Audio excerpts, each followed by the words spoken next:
প্রতিদিন একবার হলেও শুনুন, জীবন বদলে দেওয়ার এই কথাগুলো নিজেকে প্রতিদিন অন্তত একবার বলুন। তোমার স্বপ্ন কেউ এসে পূরণ করে দিয়ে যাবে না। তোমার ব্যর্থতা কেউ এসে জয় করবে না।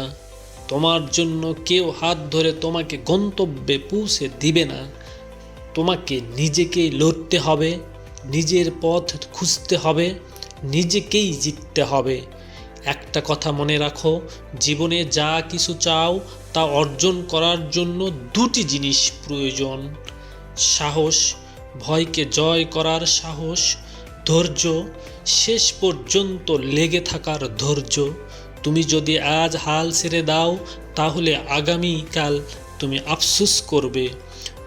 তাই যখনই মনে হবে আমি পারবো না, তখন নিজেকে বলবে আমি পারবো, কারণ আমি হেরে যাওয়ার জন্য জন্মাইনি। আমি লড়ব, কারণ আমার স্বপ্ন এতটাই বড় যা আমাকে থামতে দেবে না। আমি জিতব, কারণ আমি চেষ্টা থামিয়ে দেব না। কোনো কিছু সহজে আসে না, কোনো কিছু ফ্রিতে পাওয়া যায় না। আজকে কষ্ট করো, পরিশ্রম করো, ঘাম ঝরাও, কারণ একদিন এই কষ্টটাই তোমার সফলতার গল্প হবে। প্রতিদিন একবার হলেও এই কথাগুলো শোনো, নিজের মনে বিশ্বাস রাখো, তাহলেই তুমি জীবনে বদলে যাবে। হতাশ হবে না, শেষ হাসিটা তুমিই হাসবে।